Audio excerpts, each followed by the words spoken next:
Hello, and welcome to Clearer Thinking with Spencer Greenberg, the podcast about ideas that matter.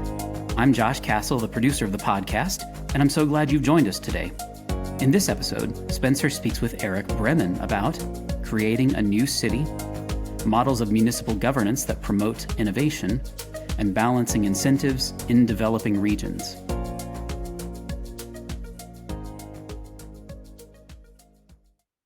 Erick, welcome. Thank you. So I hear that you've created a new city. How did that come to pass? Yes, well, we are working on it and creating more. It came to pass by combining a vision for how to catalyze prosperity. In this case, anywhere in the world, but starting in partnership with Honduras and the country of Honduras passing enabling legislation called ZEDEs that make for a very unique form of special economic zone to be possible, such that a city can emerge over time. You know, people might wonder, why create a new city? I mean, there are plenty of cities that are already existing. Well, a couple of reasons. Generally speaking, there's a population growth trend. So there is a need for expanded physical places and where to house people. But fundamentally, and more importantly, creating a new city on a greenfield site gives you a clean slate upon which to better design not only the physical infrastructure, but more importantly, the intangible dimension of governance that will underpin that city. And what that allows for is the creation of a space that would be way more productive and competitive, because with a clean slate, if you are allowed to, you can create a much more competitive regulatory environment that attracts companies and tenants and empowers them to do more innovative things, perhaps with lower cost or more degrees of freedom. And then that comes together to create a vibrant environment of human progress and generalized prosperity.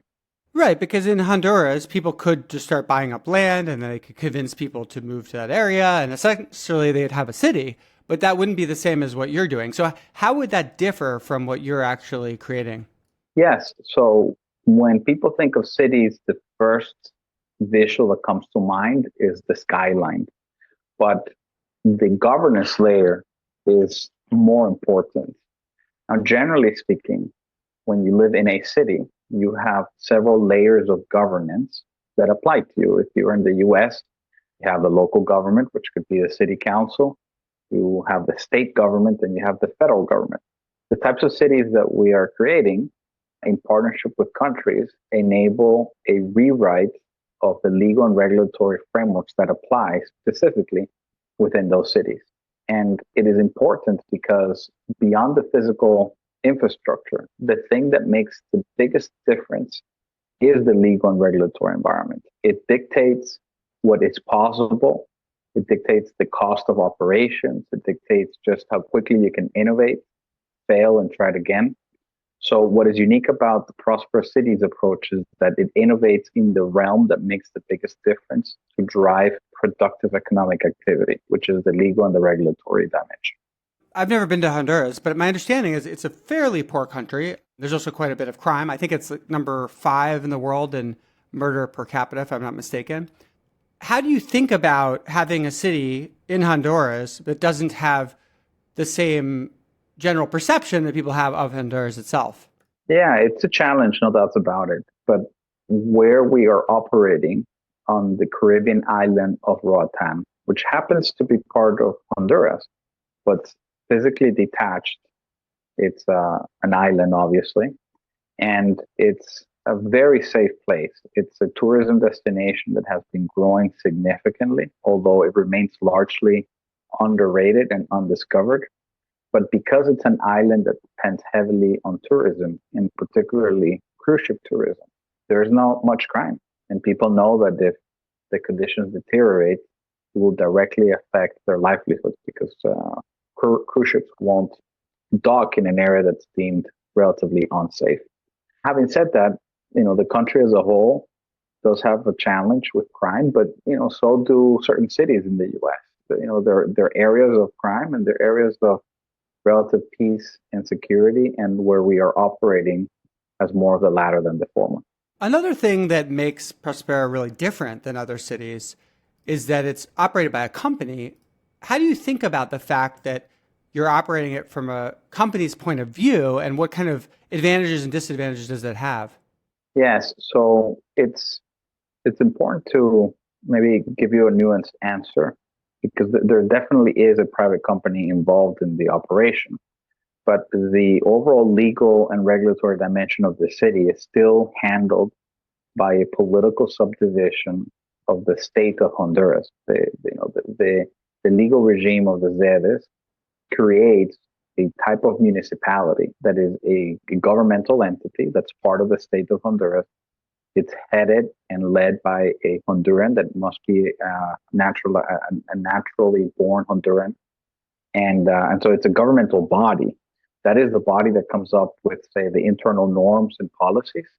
But when it comes to operationalizing and running the day to day, that is indeed hired out through contracts to a private company that serves as the general service provider.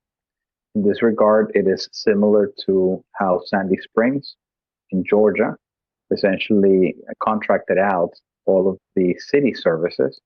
But the difference in Honduras with Prospera is that it was a newly created municipality that had a much higher degree of empowerment to come up with public policies and internal rules and norms that are massively optimized to attract more foreign direct investment and enable innovative industries to be set up.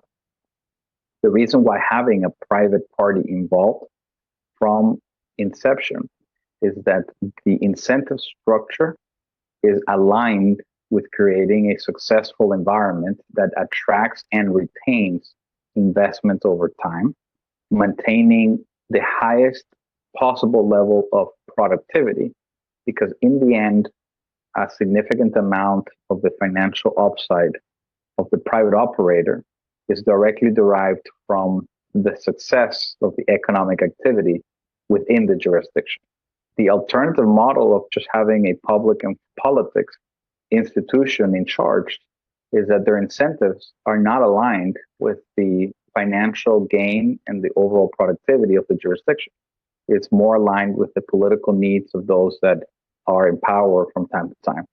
So this enables a realignment as well as opens the door to a far greater source of innovation in how to do things so as to successfully bring foreign direct investment and empower companies to operate productively. So it sounds like you're saying if the governance is profit maximizing, that's actually good for the people, or good for Honduras? Absolutely, with some caveats, but let's get into it.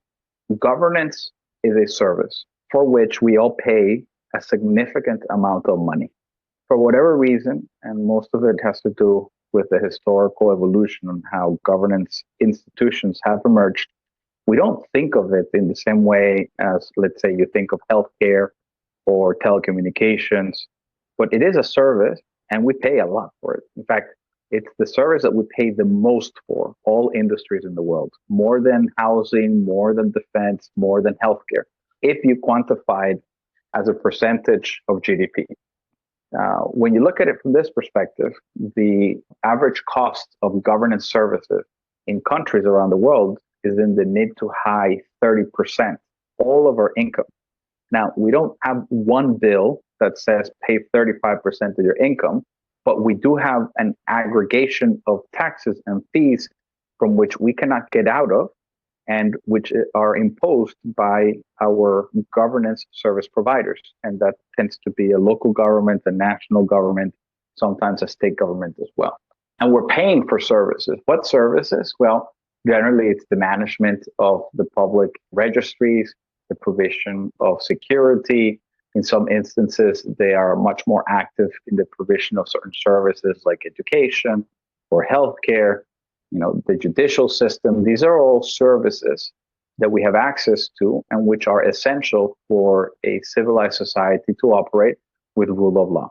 It's a service, we pay for it, but is it done efficiently and competitively? The reality is that if you look at the customer satisfaction of most consumers of governance services, or thought differently, most citizens, they're not very happy with the quality and the value that they're getting for the money that they're paying their governments. So you could say that the quality and the level of satisfaction is quite low.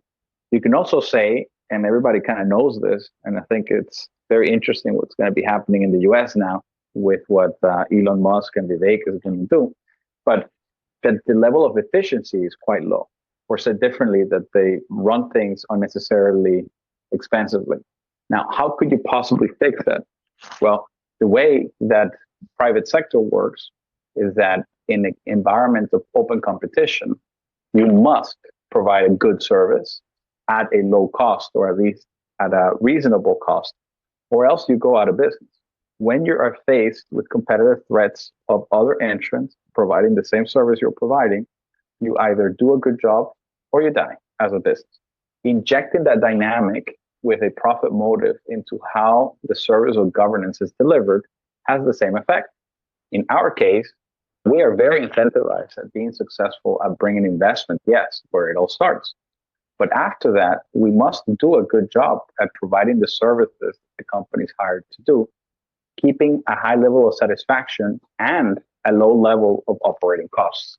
So in this regard, it's definitely good for the project, and it is very good for the people of Honduras and the country of Honduras, because the people themselves who live in this project have better access to services, have access to more jobs that otherwise wouldn't be there because the investments wouldn't be coming, and live a more secure and prosperous life, just generally speaking.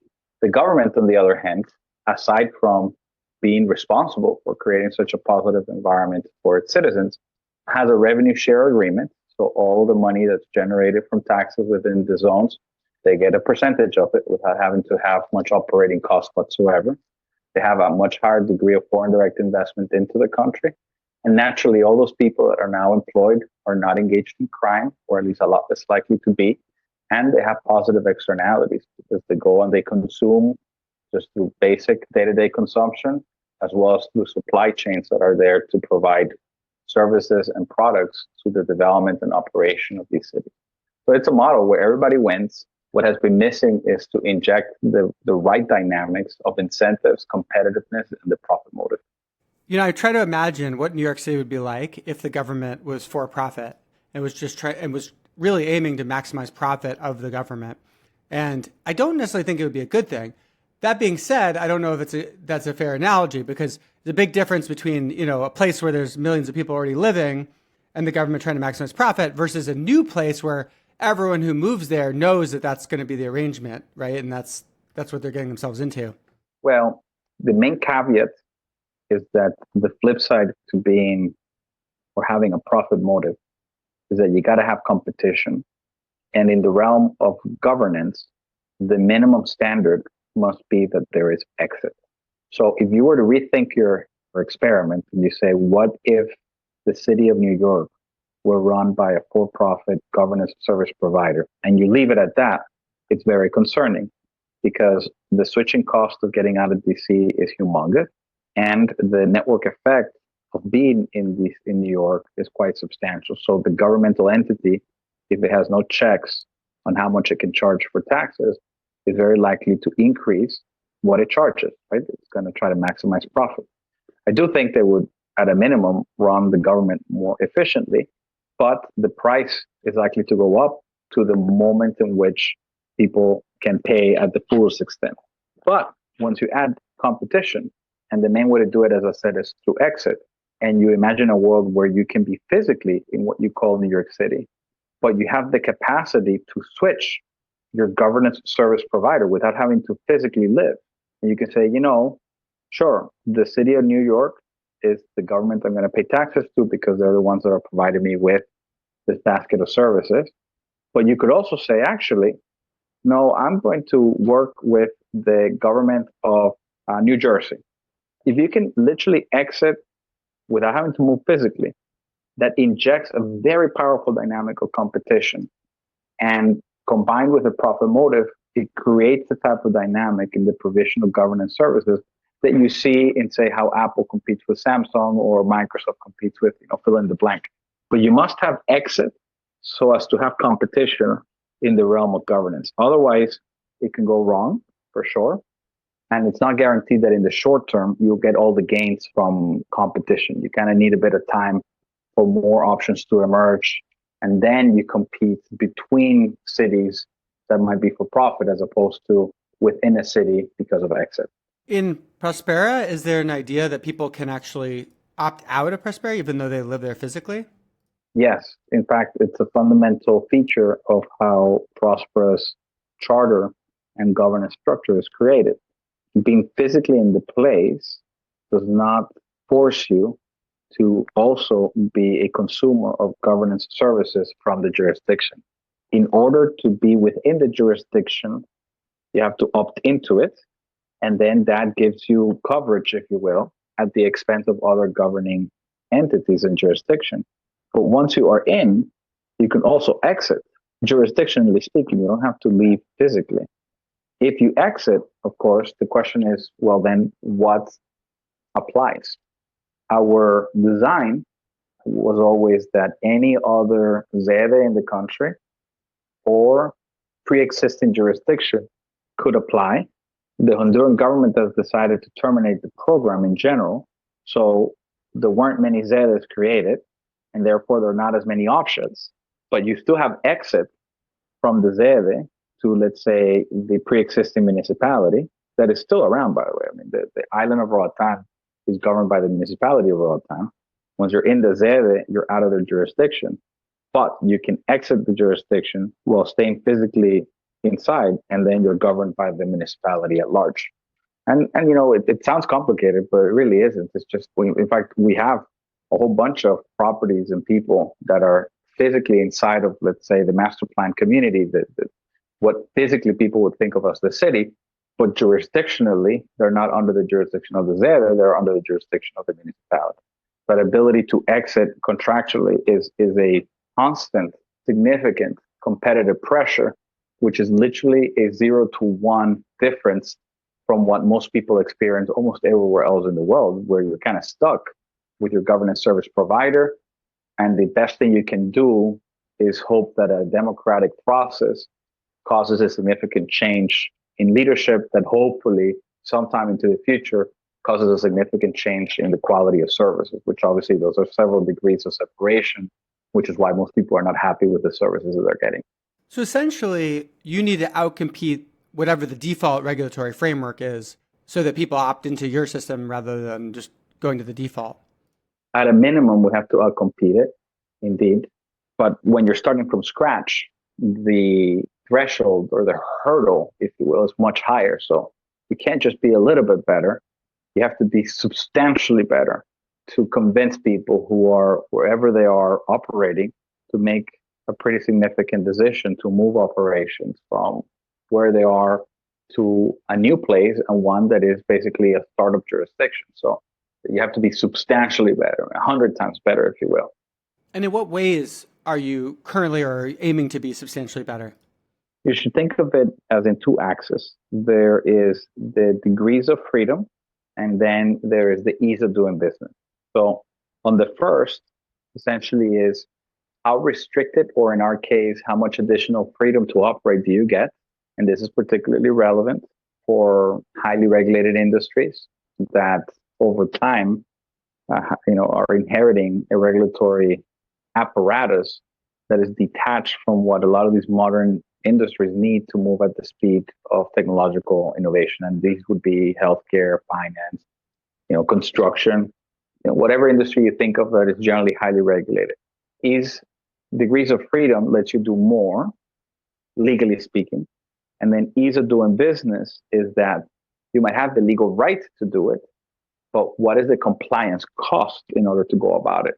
And so this dimension of competitiveness revolves around how easy do you make it to be operating legally in a regulated industry, such that you are minimizing the risk of negative externalities upon non-consenting third parties. That objective is the only, let's say, justifiable objective for regulation to be imposed upon people that should otherwise have freedom of action, is when you're trying to minimize negative externalities upon unconsenting third parties. Right? I mean, everybody should agree with that as an objective.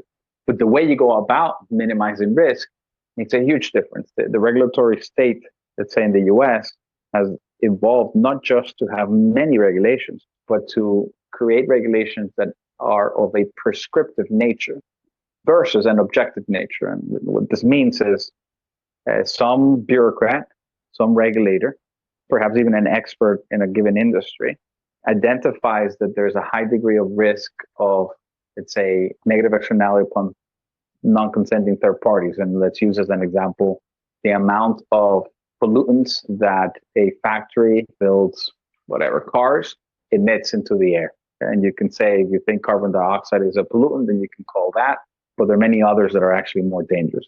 So everybody can agree that if a factory emits too many parts per million of pollutants, that's bad upon people that are not buying cars necessarily or agreeing contractually to have their air and space polluted. Thus regulation. Okay, fine.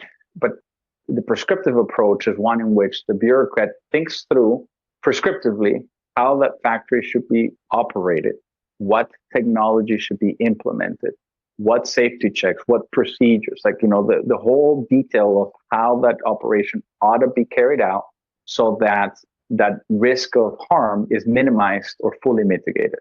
So far, it sounds great. Maybe not, but at least it doesn't sound so bad. The problem, of course, is that even if that expert came up with the most efficient way to do it, leveraging the best technologies at that moment in time, the very next day, or at least a year later, and certainly 10 years later, there are going to be new technologies. There might be more innovative and more effective ways to mitigate the risk, but the company is stuck with a prescriptive regulation that ignores the technological innovations or the procedural innovations that the company could be implementing to still do what they do fundamentally, but with minimized third-party harm. On the other side, instead of prescriptive regulation, objective regulation, the way it would look like is that the experts define at what level of, say, parts per million, there starts to be a risk, non-consenting third parties, and in a very simplified approach, regulate objectively that that operation may not emit more than X parts per million. They don't go in and tell you what filter you're supposed to buy or what procedure you're supposed to follow. They just create an objective standard. They can audit, they can inspect, they can check. And if you're outside of that standard, then, you can take all the steps that you need to down to shutting down an operation or imposing fees and fines, but you're not going in to prescriptively regulate operations. So as you can imagine, the objective form of regulatory restrictions is way more permissive, less intrusive in how a company can operate. Thus, it permits a higher degree of ease of doing business without sacrificing the standard as a principle of not causing harm to unconsenting third parties, and then down to the specifics of however science would define, there starts to be risk of harm to third parties. So back to your fundamental question, how do we compete? We compete on the basis of higher degrees of freedom with a much higher ease of doing business by adjusting the way the regulatory framework actually works. Do you experience sleepless nights or have a lot of trouble falling asleep, tossing, turning, and waking up feeling exhausted? You're not alone, and you don't have to settle for poor sleep any longer. The Overcome Insomnia Therapy Program is a personalized 6-week program backed by science. It uses evidence-based cognitive behavioral therapy for insomnia, CBTI, to help you transform your sleep for good. With an 80% success rate in a recent study of the program, it delivers real, lasting results. Here's how it works. In 6 weekly sessions, you'll get tailored guidance from trained sleep coaches to help you fall asleep faster, stay asleep longer, and wake up feeling refreshed. You'll learn proven techniques to manage stress, eliminate nighttime awakenings, and build lasting habits, all from the comfort of your own home. And the best part? It's completely risk-free. Start with a free session, and if your sleep doesn't improve, you'll get your money back, guaranteed. To ensure personalized support for everyone, we're limiting the initial program to just 100 spots. If you're struggling with insomnia and see this as an opportunity to take control of your sleep, visit clearerthinking.org/insomnia to secure your spot today. That's clearerthinking.org/insomnia. This promotion is a collaboration between Clearer Thinking and Overcome. All proceeds to Clearer Thinking from this program will support Clearer Thinking's projects and research initiatives. I certainly think there's something to be said for the approach of thinking of the goal of regulation as to prevent externalities on non-consenting third parties. But I do want to point out that there are many people that disagree with that, and that there are other justifications for regulation, some of which I think can be quite valid. So, for instance, sometimes people think you need regulation to prevent people from harming themselves. So if people use drugs that only harm themselves but don't harm other people, many people might think those drugs should still be illegal. People also sometimes try to regulate people's behavior that they think of as just fundamentally bad. Like, for example, people who oppose gay marriage, presumably they're not making an externality argument. They just think gay marriage is bad. I completely disagree with them, but I think that that's what they would say. And then redistribution, right? Sometimes people pass regulation because they want to actually move money around, or they want to make things more fair, which is not really about reducing externalities. Yeah, and most of those instances that you've mentioned, if not all, where the laws or regulations go to control behaviors of individuals is outside the realm of commercial activity and more in the realm of social standards and culture. Our project focuses on creating the optimal regulatory environment for commercial activity. We don't seek to meddle too much or at all in dimensions of social choices that a particular culture has decided to impose. So in Honduras, for example, the criminal code is the Honduran criminal code, and we focus more on the commercial code. Our objective is to create human prosperity by catalyzing wealth creation, and don't meddle with and just kind of take a step back when it comes to a lot of those more social, cultural decisions. As a matter of personal opinion, I definitely subscribe to the idea that, adults ought to be able to just make decisions about their life and their bodies, and that should apply, fully across the board up until the point when they start to represent, a risk or actual harm to third parties, right? That's where you always draw the line. But that's not an area where Prospera as an organization plays primarily. We primarily focus on generating economic prosperity. I understand. And how would you compare Prospera to places like Dubai or Hong Kong, which have acted as essentially places to attract capital and to allow certain kinds of economic activity that is not necessarily easy to do in other parts of those countries? Well, we have essentially curated and aggregated the best of what has worked out well in each of those examples, but we have repackaged it in a model that is deployable through public-private partnerships and which can scale. So if a country wants to have a Hong Kong, how do they go about it? Well, that's where we can come in. And so we want to have a Hong Kong? Fantastic. Our Prosper governance platform has extracted the best of Hong Kong and Singapore and Dubai and others, and can deliver that upon a mutually agreed upon territory. It's always private. We don't ask for freebies or giveaways from the government, and it's private and acquired through a voluntary transaction, no forceful expropriations or anything like that. But with the right regulatory framework that allows for the importation of, call them international best practices of good governance, a country can essentially create their own Hong Kong. And we are the partner to make it happen in a public-private setting where the government doesn't have to invest the money, does not depend upon it already having the expertise, nor is it as exposed to the risk that, 4 years later or 8 or however many years the electoral cycle is, that whatever they've done in the short term completely goes away because the next party might not like it. The design is to import those best practices, deploy them through what should be a legally stabilized mechanism, and have the private partner in the equation set it up and operate it under the conditions agreed upon, which are a win for all parties involved. Assuming the city goes well, how do the investors make money? Yeah, great question. So divide, if you will, the business structure in 2 dimensions. One is the business of governance as a service, and the other is the business of just real estate. And let me talk about the latter first, because it's a more, it's a traditional business model.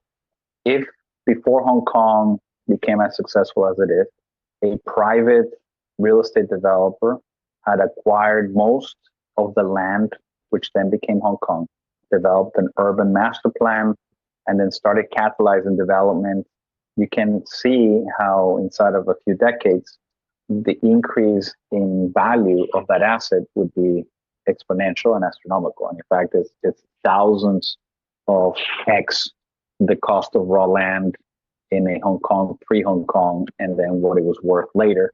Never mind the appreciation value of the built environment itself, right? I mean, the value of a building obviously far exceeds the value of the land upon which the building is developed, even though the land itself definitely goes up in value because you have construction around it.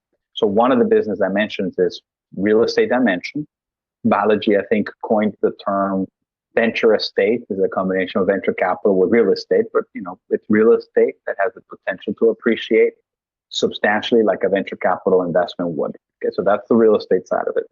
The governance as a service side of it is basically that the key catalyst for that real estate asset to go up in value exponentially is that beyond land, you have radically better governance conditions. The value of real estate is a derivative of the value of the activity that you can carry out upon it. And the value of the activity is governed by the rules and regulations that apply. So the better the rules and regulations to permit safely high value activities surely accrues into the value of real estate. But as I established earlier, people are used to paying for the service of governance itself. The way we think about it is to say governments essentially have captured a percentage of the economic activity that gets carried out within their jurisdiction. They capture it through a bunch of often inefficient ways, but it adds up, as I said, to anywhere between 30 to 40% on average. But said differently, governments charge as a percentage of the economic activity within a jurisdiction. Applied to our model, we first seek to have a much higher quality service at a significantly lower cost. And precisely, our pricing cap is 7.5% of the intra-project GDP.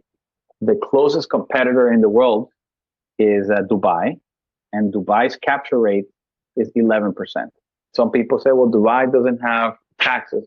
It's not just taxes. It is any fee or tax that you have to pay in order to operate within a jurisdiction from which you cannot easily opt out. So it's like a coercive fee. Now, not entirely coercive because you can be opted in to work in a place. But basically, if you're there and you can't opt out of that particular fee or tax, we include it as part of the cost of service. So Dubai is the most competitive in the world. They're at 11, and they might be going closer to 15 because of this movement towards a global minimum tax. But whatever, it's 11 right now. We have set our cap at 7.5% as a charter granted right to all residents and tenants, so that if the jurisdiction ever collects through whatever taxes and fees that it comes up with more than 7.5% of the intra-jurisdiction GDP, the excess has to be reimbursed annually to taxpayers in proportion to the taxes that they paid that year before. Okay, so it's got a price cap, which doesn't sound like a libertarian concept, but it was an essential component to add in an emerging industry that we're helping create before there's a lot of competition, and obviously competition keeps prices down. So 7.5% is the cap, which a pricing cap does not sound like a very free market / libertarian concept, but we inserted it because we realized that while we are in the early stages of creating this new industry, there isn't enough competitive pressure to guarantee that for-profit actors wouldn't jack up prices, basically. So you institute a pricing cap that from our analysis seems sufficient to generate a profit, but that is not dependent upon a thriving world order where you have thousands of essentially city-states competing for each other, with each other. So that's the cap, 7.5%. Now, you asked about what's the business model and how investors make money. The governance service can be a profitable service, obviously, if you can deliver it at a cost that is below the 7.5%. And we believe we can do that, and in fact, are showing it in reality.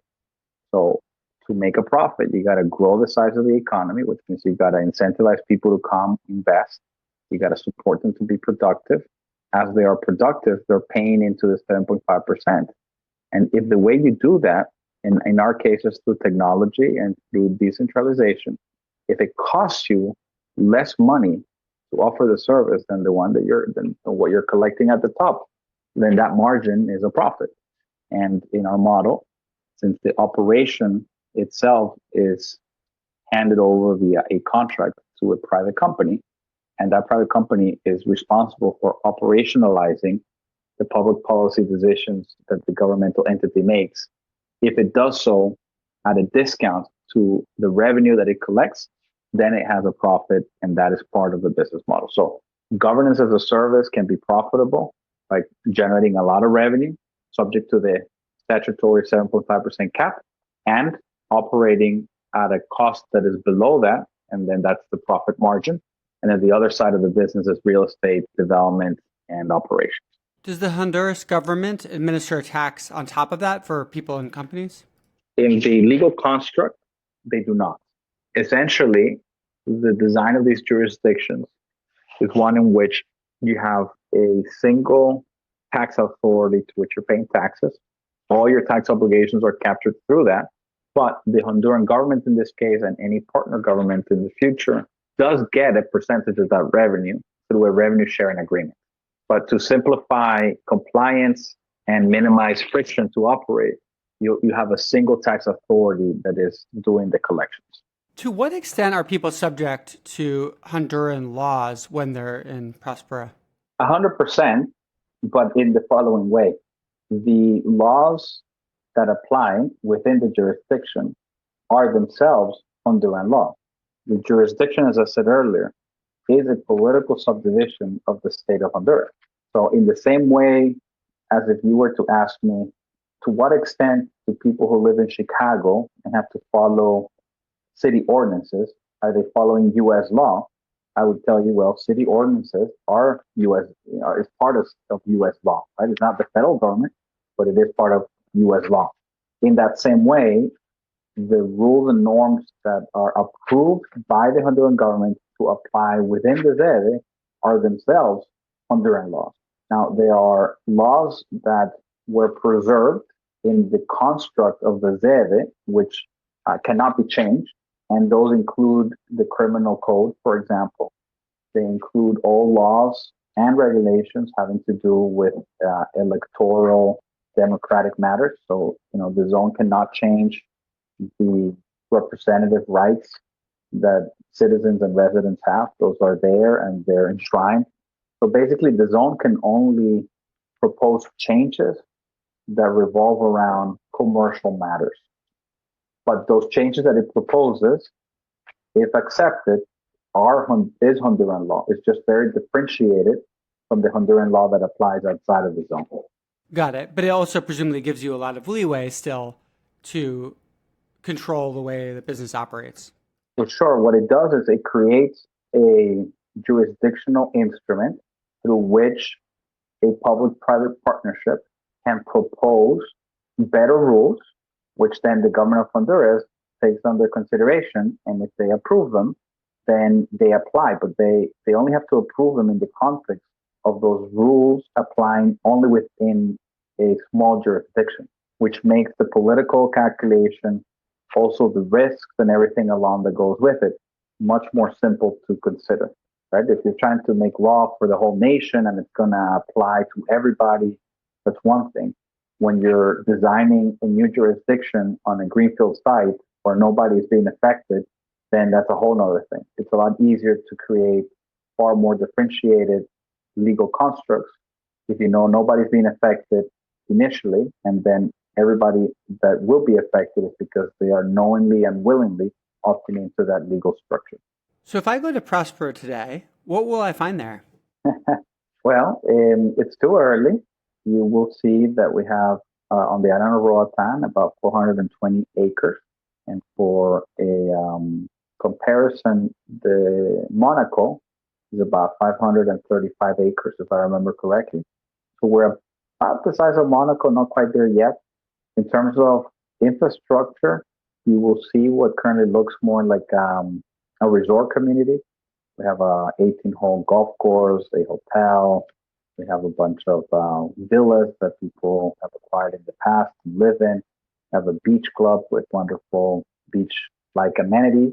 And then you also see something that looks very different than a resort, such as the first high-rise tower of the island of Roatan. It's a 14-story tower, so not New York high-rise, but more than 2 times as high as any other building on the island before we started developing. You'll see a robotics manufacturing and factory, if you will. It's more of it's an advanced carpentry shop using robotics manufacturing for building components. You'll see co-working spaces, and then you see a lot of green and open spaces because most of the land is still very much undeveloped.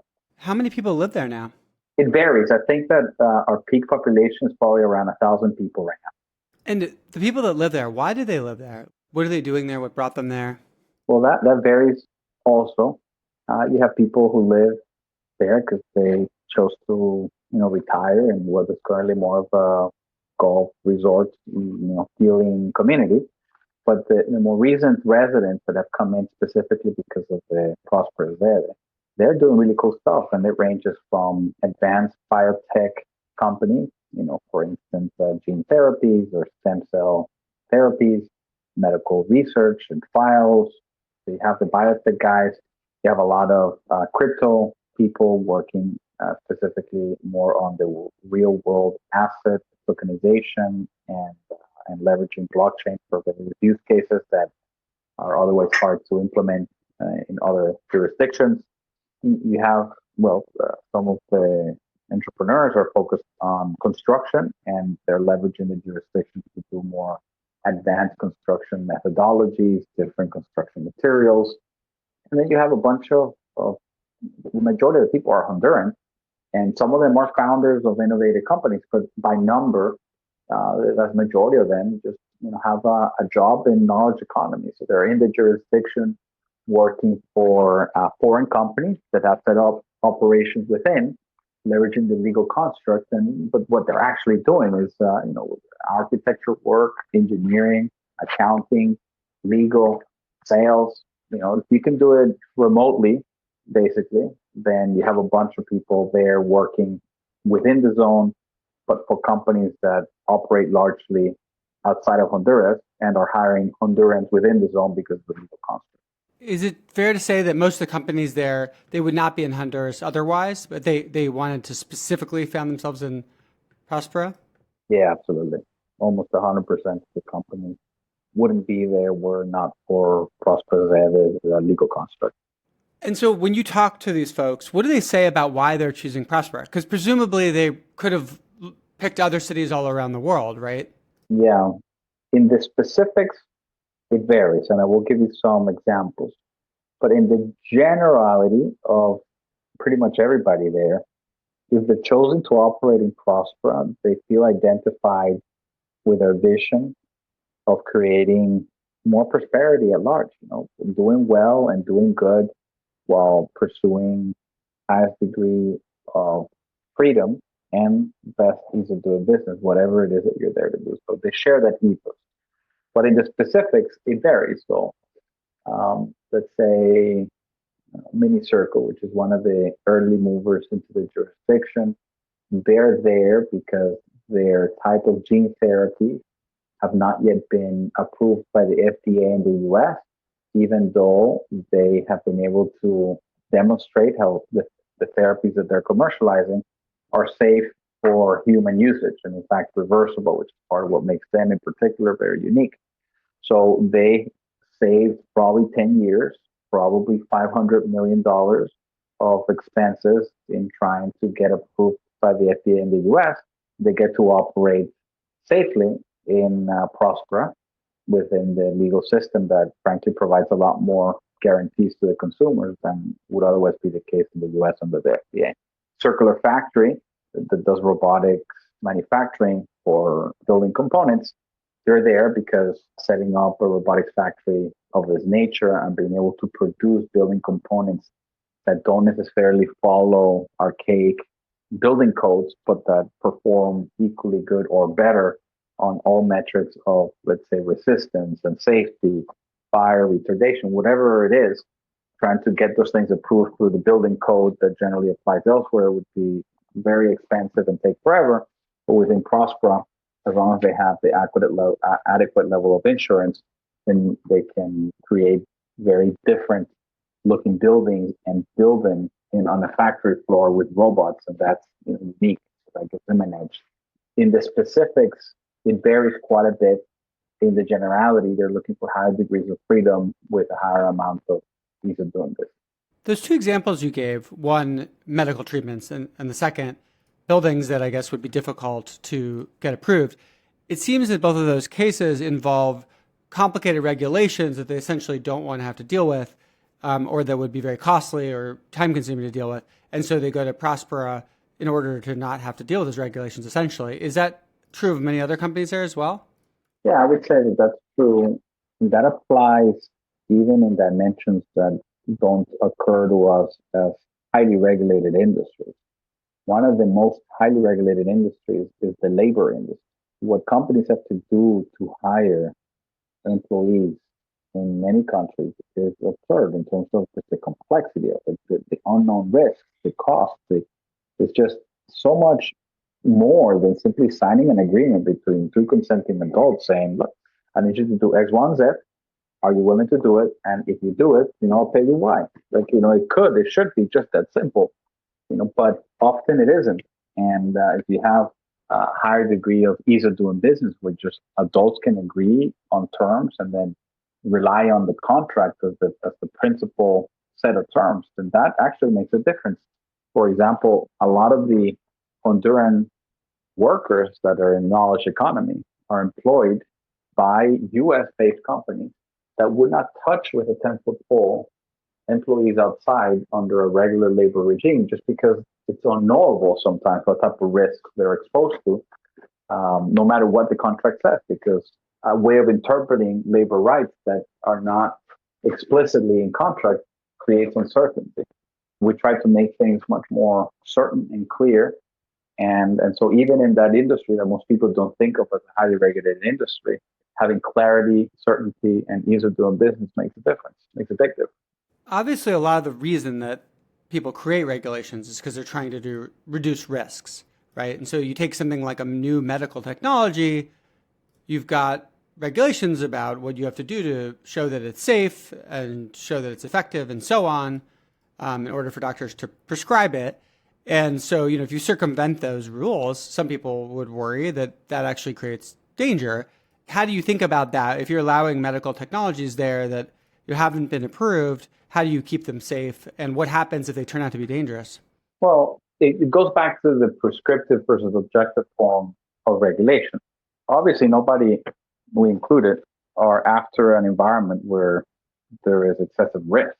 But we are also not after an environment that guarantees harm by preventing innovation, or even worse, not innovation, but distribution of proven technology, simply because you have to go through a bunch of prescriptive regulatory hurdles that do nothing to actually enhance safety or efficacy. It only goes to tick boxes of rules that were developed often decades ago, even before basic computing technology were available.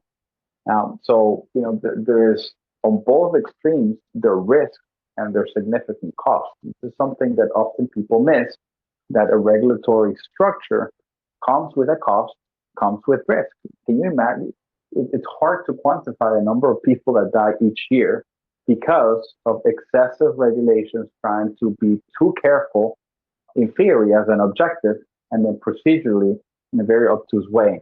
So people die because they don't have access to proven technologies that would have saved their life or alleviated their harm. In Prospera, the standards are objective, and there are procedures that must be followed before a novel medical treatment can be offered commercially to patients. Principally, the way we operate is, the first thing is you can choose an existing regulatory framework from an OECD country. That already is a huge advantage because you're not stuck with any given national framework. You leverage whatever improvement any of the OECD country comes up with at any given point in time. And they could just pick one that they prefer among those countries. Yes, absolutely. So, for example, you could work with a doctor that is licensed in the US who is going to perform a surgical procedure that has been approved in Canada, who's going to implant a medical device that has been approved in the UK, and that will later prescribe you a drug to make sure you don't get infected or that you recover faster, that is approved in Germany. But that any one of those things is not yet approved in all the other places, but in every single one of those places, and we're talking OECD country, right? So none of these is like they're not applying regulation, but that instantly you can aggregate the best of what is available worldwide without skipping any regulatory provisions. It's just fast forwarding that, hey, you know what, this drug, if it's approved in Germany, probably safe enough to be used. Now, the consumer, the patient, one of the key high standards of PROSPER is informed consent. So all of this has to be disclosed to the patient. There has to be clear evidence of informed consent. If there isn't, then the physician, the doctor, or whoever's administering the service acquires a higher level of personal liability.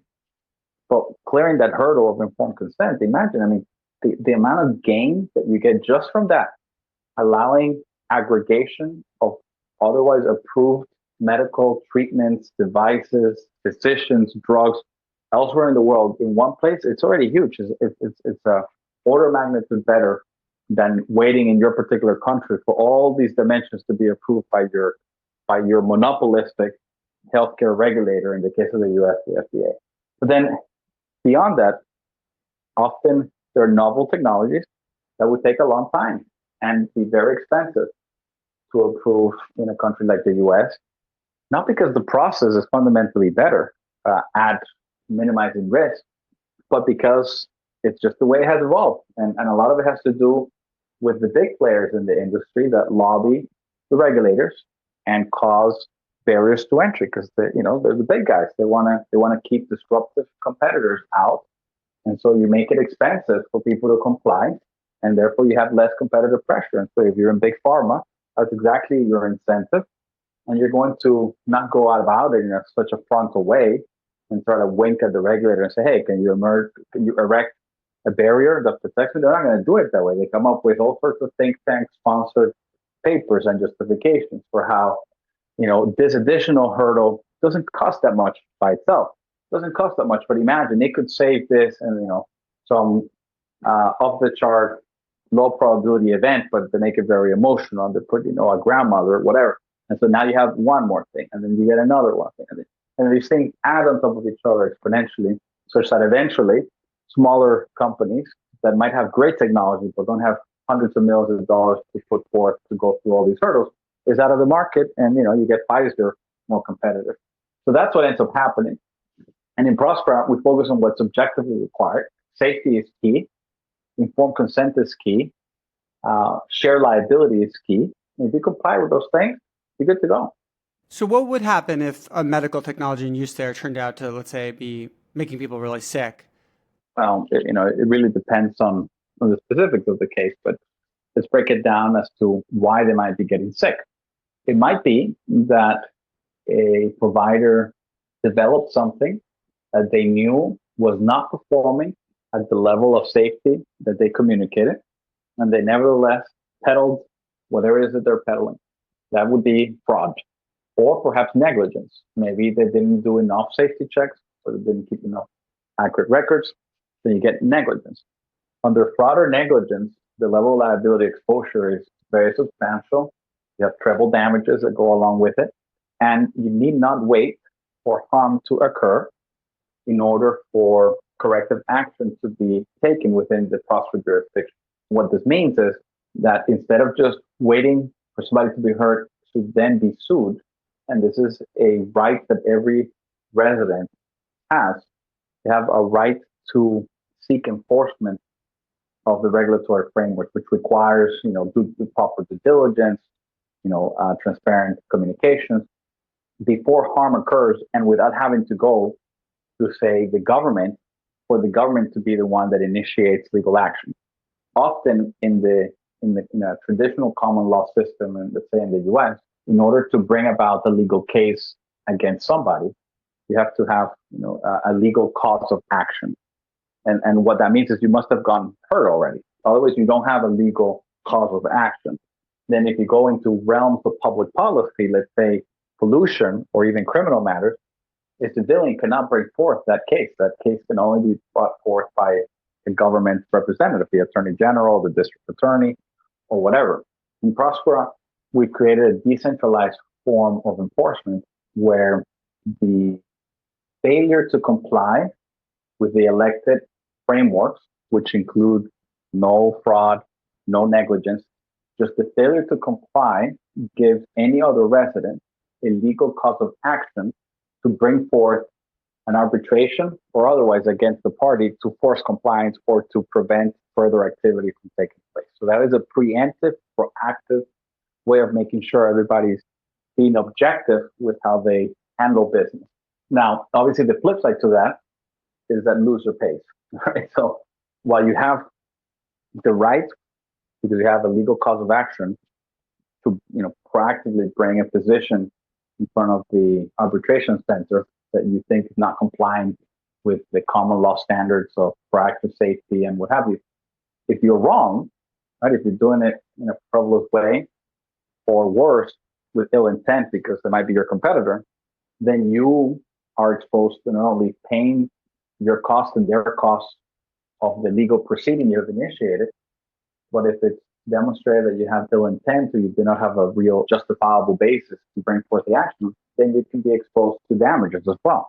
So it's very well balanced. We really thought through all of the incentive structures here, making sure that everybody has an incentive to keep the system honest and the capacity to exercise the rights so as to preserve a system where everybody is better off.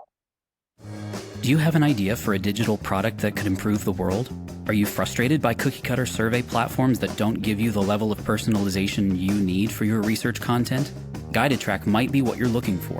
GuidedTrack will empower you to effortlessly create and launch apps, surveys, educational modules, prototypes, and online tools, even if you have no programming experience. From Ayla's famous Kink survey to the quiz called Can You Guess Which Studies Replicate, made by 80,000 Hours, GuidedTrack's easy-to-use platform and flexible interface has enabled some of the most creative people and organizations to bring their impactful ideas to life. In fact, it's what we've used to build all 70 of Clearer Thinking's interactive digital tools.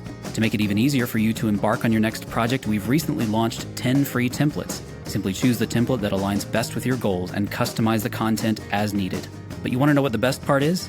GuidedTrack is completely free to use. So visit guidedtrack.com to sign up for your free account and start making your next big thing. My understanding is that there have been pushback against the ZEDE system from some people in Honduras, and that President Castro actually initiated a repeal of the ZEDE system. What led to that, and what's the kind of current status with that right now? Yeah, so you're correct about that. What has led to that is a combination of factors. A big part of it is the typical swinging of the political pendulum, and in particular, one in which you have a quite substantial change in philosophy from one administration to the next, with a lot of animosity between, let's say, the elected representatives. So in the US, you can think of, say, Obamacare, right, where that passed, and then obviously under Obama and the Democrats, and then the Republicans just had to kill it, right? It just, they might have disagreed with it intellectually or ideologically, but politically, they just decided that that was a legacy project of Obama. They wanted to get rid of Obama, and by extension, they needed to get rid of his legacy project. In Honduras, something similar happened, where the prior president, who had been in office in an unprecedented second term, which was supposed to be unconstitutional, and he developed a lot of antibodies just for that, forcing himself to be reelected. But in reality, had been a key political figure in the country for at least 12 years, president of Congress. Like this individual developed a lot of antibodies, politically speaking.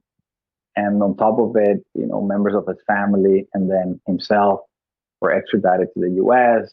and have been thrown in jail for narco trafficking. So it's like, a lot of bad things colliding in a key figure who had attached himself to the ZEDE program as a legacy project. I think he believed that it had transformative potential, but also it sold very well politically. No other project had the potential to generate hundreds of thousands of jobs, except something as transformative as ZEDEs. So in trying to get reelected, you promise what? You promise jobs, you promise goodies. So anyways, it became highly politicized, directly attached to a person who became hated in the country. And so the next administration naturally had this political instinct and necessity almost to go after it. It's a legacy project of our enemy. That's one reason. Another reason is their ideological opposites. The way that the Prosperous ZEDE works is one in which it enhances free market dynamics, because that is what empirically is proven to generate zero wealth. And you got to have competition and the profit motive and private property and rule of law and on contract rights and all these things. And basically that philosophy goes against a more socialist, communist way of looking at the world, where we should have common ownership of the capital base. Everybody should have equality of outcomes. All these ways of looking at the world that are just fundamentally opposite to more of a free market environment, which is what Prospera optimizes for in some regards. And so this new administration won through an alliance, a coalition of multiple factions, some of which, and the most, let's say, impactful on the ground, were just radically socialist, and they just have a fundamental thing against what they perceive the project to be. And it's important to say they perceive the project to be, because Prosper is not a political project. I mean, it's not about capitalism per se or socialism per se. It's simply about what works to generate human prosperity. And empirically, that does require property rights, individual liberty, and it's just science, if you will. And so you combine those two things, plus the typical dynamic of a newly elected politician having to deliver on their campaign promises and having to do things to be perceived as fighting for the good of the people. You got to create these enemies, whether they're real or not. I mean, you got to fight to destroy them, whether it makes sense or not. And we kind of got caught, if you will, in the middle of all that without being a political actor. And so really with having a bit of our hands tied behind our back and being the victim as a result. So that's, I would say, my prescription of the why. The current status is one in which, unfortunately, the Honduran government did, in fact, terminate the program. They were unsuccessful at repealing the constitutional provisions through Congress, which is the legal way to do it. They just did not get enough support in Congress, in part because we're demonstrating that it's working. Even in a short amount of time, it's working. And Honduras wants more investment, wants more jobs. So they failed to do it through the legal pathway. Then they stacked up the Supreme Court, the current administration, and essentially they convinced or they demanded or coerced, I'm not sure, but the packed Supreme Court issued a ruling recently, November 20th, so very recently, declaring in an unprecedented way that ZEDEs were unconstitutional and that ruling ought to apply retroactively. So they're trying to say that not only on a go-forward basis, there can be no more ZEDEs created, but that ZEDEs that were created in the past should not have been created and should therefore, not even that they should be dissolved. It's a very fuzzy argument. They're saying that they never existed because the provisions were unconstitutional somehow. And this is despite the fact that the Supreme Court before him, in 3 different occasions, had deemed them fully constitutional. So the reality right now is that there is a tremendous amount of uncertainty in Honduras because of how this ruling has come about. And it's uncertainty politically more than anything. Legally speaking, all legal scholars, all serious legal scholars that have looked at this and the international treaties that apply and the Honduran constitution itself agree that ruling is basically null and void. But even if they were to try to make it valid, the Honduran constitution itself, under different provisions that were not challenged guarantee the continual existence of consolidated legal arrangements. So, generally speaking, you can't retroactively change the law. But even if we were to say, okay, in this one instance, they're going to allow it, it cannot undo legally consolidated acts that the government has participated in. And so obviously the creation of the ZEDE itself, the creation of all the legal entities, the property registries, all of those things are consolidated legal acts, which cannot be undone, even if they were to somehow make an exception for this to apply the legal change retroactively. So it's a bit of a political uncertain moment, to say the least. Legally, there is a debate between what scholars and serious analysts say versus the politically motivated people. It is because of this that there is an international arbitration that has been filed by the Prosper Group that the World Bank has already accepted and is in the middle of litigation.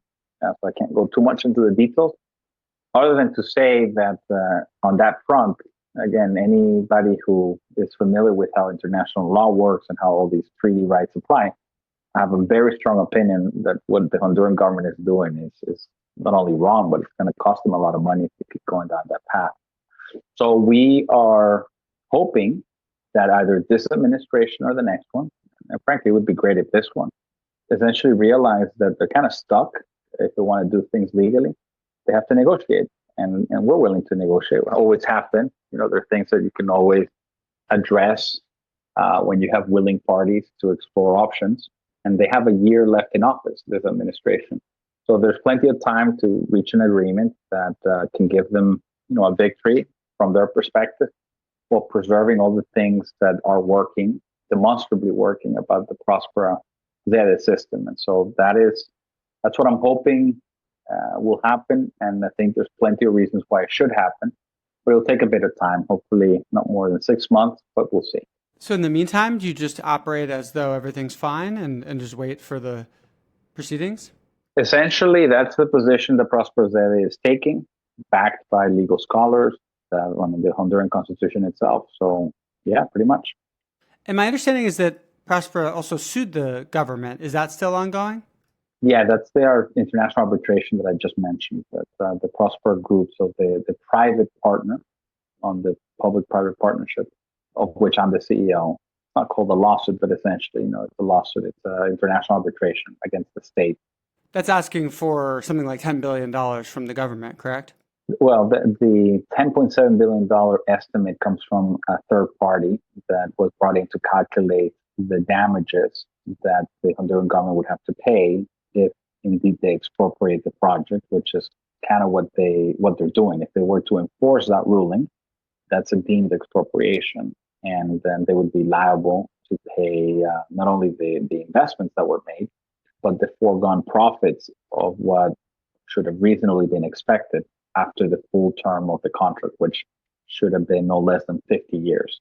To do the math in your mind to some extent, the project was a $500 million investment program in just the first phase, right, through 2025. And we had 50 years to operate the zone and monetize that. So as you can imagine, investors only put money if they feel that they're going to get a reasonable return on investment. And if you apply whatever return you think is reasonable, whatever, 10%, 20%, 30%, right? If you look at country risk, you're probably on the upper range of that. And you apply it to $500 million compounded over 50 years. You can see how, $10 billion is actually a fairly low number estimate. And that's the way these things go, that if a country expropriates an investment and they're under CAFTA and exit, they can do it. It's a sovereign decision, but then they have to pay the consequence, which is foregone profits and direct investments. And that's what the $10.7 billion estimate. I don't know if any surveys have been run of the Honduras people, but what is the sentiment of just average Hondurans towards Prospera? Interestingly, it's mostly favorable, but like 70+% favorability rate. I mean, if we were running for office, we would be one of the most popular presidents in Honduran history. Obviously, it's a flawed analogy. We're not running for president, but it's got a fairly high favorability rating. There is a small constituency of people that because of the misinformation and the way in which the issue has been politicized, are adamantly against Prospero ZEDE, but it's against what they think Prospero ZEDE is, not what Prospero ZEDE actually is. So these false notions that the ZEDE can do, say, expropriation or on the environment, but just all these lies that have been told. Naturally, a lot of people are against those, but that's not reality. So I would say, I think the last survey is in the 70% or so people are generally favorable to the concept, and about 5%, 3 to 5% are very significantly against. My understanding is that some people were concerned that Prospero could take their land. But is there any truth to that concern? Not at all. So Prospero cannot in any way, shape, or form benefit from land expropriations. The ZEDE law, in a generic sense, has articles that talk about expropriation, but to anybody who actually reads it and understands it, the reason why it talks about expropriation is to restrain the way in which the government of Honduras, which already has by default expropriation rights, right? I mean, eminent domain is a fundamental governmental power. The US has it, every government has it. In fact, it's considered to be one of the basic sovereign powers of a nation state. So the ZEDE law talks about expropriation. It describes how if the state wants to expropriate land related to a ZEDE, how it must go about it, but it does so to create additional barriers, not to make it easier. So if you read just the law, then all you're reading is a process by which the government of Honduras can expropriate if it's to benefit a ZEDE. But if you read it in context to what the Honduran government can already do without the ZEDE law, you realize that what the ZEDE law is doing actually is adding a lot of additional friction, including that it requires the approval of two bodies that are generally not in the mix at all. One of the bodies is the committee that was set up by the Honduran Congress to oversee all ZEDE, and that is an autonomous body, apolitical, doesn't get changed by whatever president is in power. It's sort of, it's set up as a trust, and the trustees elect each other on a perpetual basis. So it's apolitical. It has that additional barrier, and it also requires the approval of the ZEDE that would be the beneficiary of expropriated land. And so that is why I can unequivocally say that Prospero would never be able to benefit, because Prospero proactively renounced through charter and essentially said it will always be no, so don't even come asking to accept from the government expropriated land into the jurisdiction. So the answer is absolutely not, but on the surface, it's very inconvenient that the law talks about expropriation, even though the intention is to regulate it essentially out of existence, as opposed to make it easier. Can anyone move to Prospero that wants to, either from Honduras already or from other countries? Yeah, of course. Pretty much. I mean, you have to understand there is ZEDE itself, Prospero ZEDE, which is the political subdivision, it's the jurisdiction. It's a public entity, and it does not own land per se. It's a governmental jurisdiction. And then you have the land, which is in the hands of the real estate development company, which is a private entity, and the land is private. So regardless of the ZEDE, there is private property in Honduras, and obviously you can't just go into private property and say, it's my right to be here. You got to go through buying the land or renting it or whatever. But the ZEDE itself is not a blocker to people going into land that is incorporated into the ZEDE, provided, however, that people coming in acknowledge that they're coming into a ZEDE and that there is a ZEDE-specific rule set. So basically, it's informed consent. They're walking in and they're saying, okay, I understand ZEDE.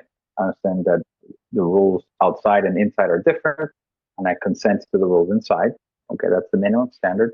And the ZEDE is obligated to do essentially KYC on anybody who wants to be a permanent resident. And part of the disqualifiers in that KYC is if the individual is basically under any of the criminal lists. So if they are in the International Terror Watch list or in the Honduran arrest warrant list, they can't be a permanent resident. They can't be a resident in the ZEDE. They can come in and out, but they can't be a resident. So there are some restrictions, but they're very sensible.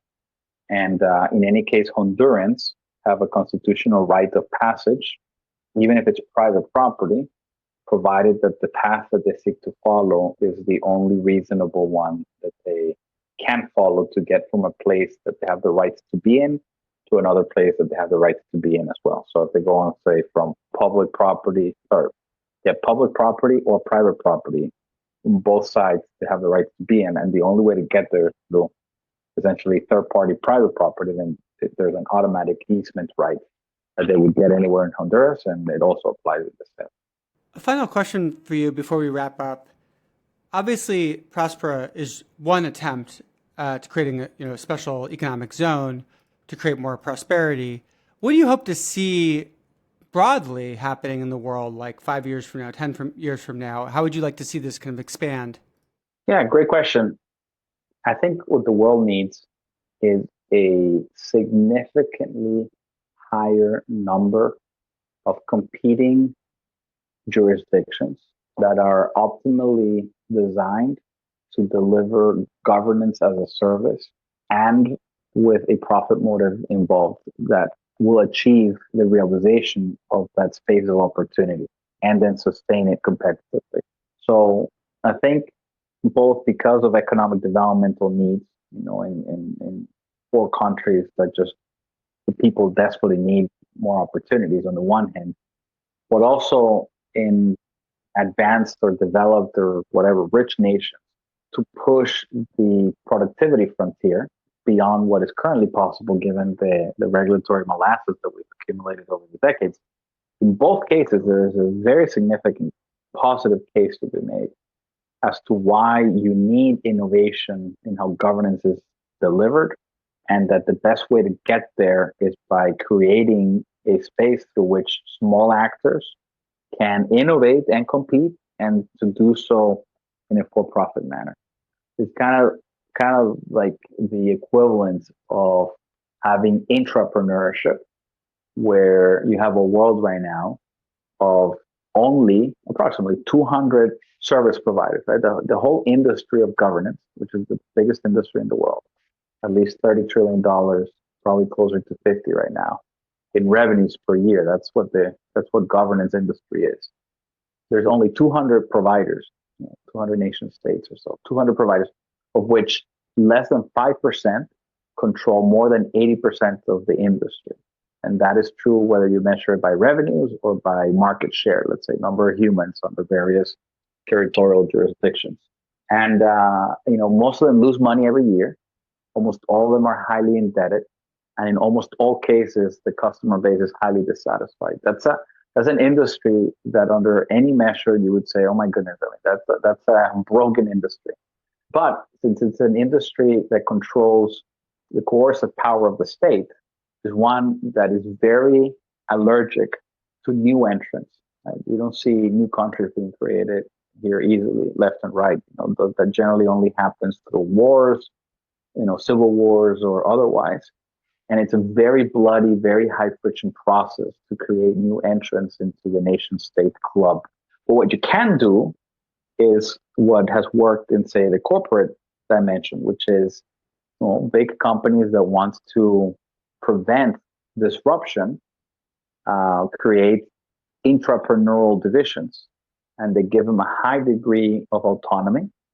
But whatever innovations they come up with are sort of owned by the mothership, right? And the mothership is benefiting from it. So if they do come up with something extremely disruptive against the mothership business model, it's sort of okay because inside of the mothership, and you are accruing all those benefits. That, in essence, is the paradigm that we're trying to create here, as opposed to trying to fight the war of somehow catalyzing new countries.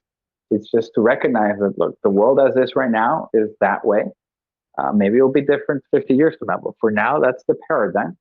And yet it is desperately necessary to innovate in governance. So how do you do it? And so our model of public-private partnership, where the nation state becomes a host, a custodian, and a direct beneficiary directly for its people, indirectly through the government getting more revenues, is a viable model that over the next few decades I think will explode because the world needs it.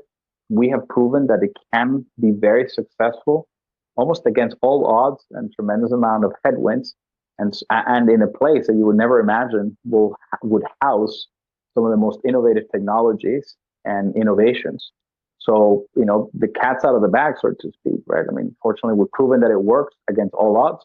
Now it's a matter of replicating and for others to copy and do it, and to do it for the betterment of humanity as a for-profit endeavor, which is super exciting. I think this is the only business model where actually succeeding at creating generalized human prosperity as an objective is a highly lucrative, financially profitable endeavor. Almost every other form of for-profit business that I know of has to be very transactional and exposed to significant negative externality risk, because you're not dealing with the overall system that society needs. You're just dealing with whatever widget you're selling. And, there's a tendency to externalize costs, and you don't care so much about whatever harm might be getting caused, as long as you don't have to pay for it. Here, the business model is to create the fabric, right? The environment, the context, the platform. And in so doing, you are creating fundamentally societal good, and you're doing so for profit. And it's the biggest industry, and I therefore think will create the biggest companies of maybe the 2050s, thinking into the future. Erick, thanks so much for coming on. Absolutely. You're welcome, and it's been a pleasure. Thanks again for listening. We always love to hear from our listeners, so if you have questions or comments for us, just send us an email at clearerthinkingpodcast@gmail.com. This episode was edited by Ryan Kessler and transcribed by We Amplify.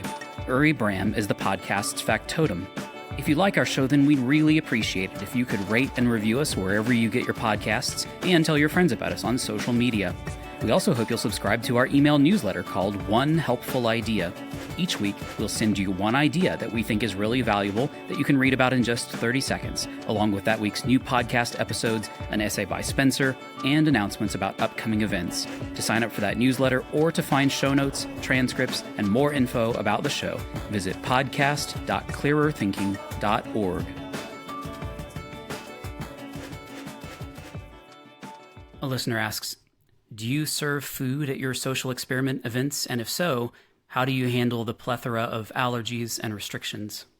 Some events I'll ask people to bring a snack to share with the group, but a lot of events I'll just provide snacks. I don't worry about allergies and things like that. I assume that people are autonomous and they won't eat food, or they'll ask about it before eating it if they actually have serious allergies. So I'll just buy a variety of pretty simple, healthy snacks like baby carrots and hummus and pita and things like that.